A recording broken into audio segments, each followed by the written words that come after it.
Welcome back, everybody. I'm going to go over a hearth board here.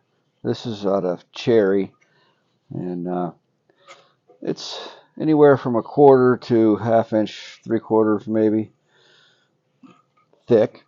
What I've done is I've trued up the edges,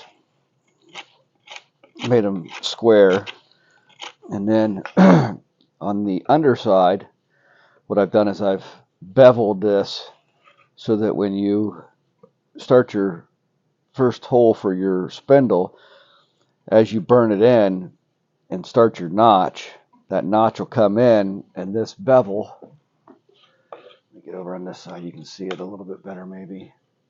This bevel right here, so your spindle's going to be here in your burn in hole, then you'll notch in, and that'll have a little gap at the bottom here. And what that does is it allows oxygen, air into where your ember is going to be created at. It helps keep your ember and get your ember going a little bit quicker. I've gone with this cherry hearth board, and it's strong quarter to an eighth or so of a bevel. You don't really need too much. You just need enough for a little bit of air to get in there, and you don't want to go too deep with it.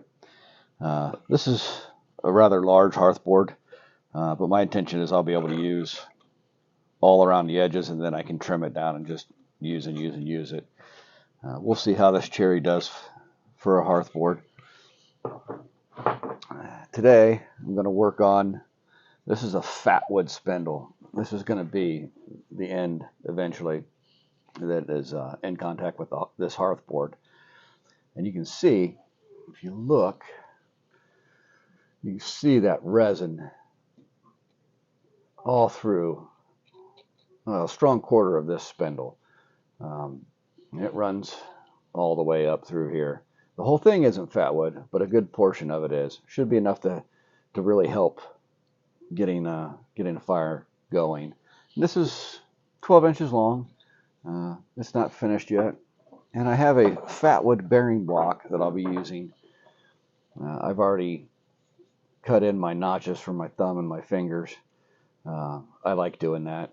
If you look closely here, it's just a nice little place to put your thumb. And this is a pretty big bearing block, but it's all fatwood. And as you can see, when I cut through it with my silky saw, that resin it's just loaded with resin. The nice thing about having a fatwood bearing block is that you can shave part of that off, and once you get your ember going, you can put that in with your tinder, and it really makes a difference in getting your tinder bundle going.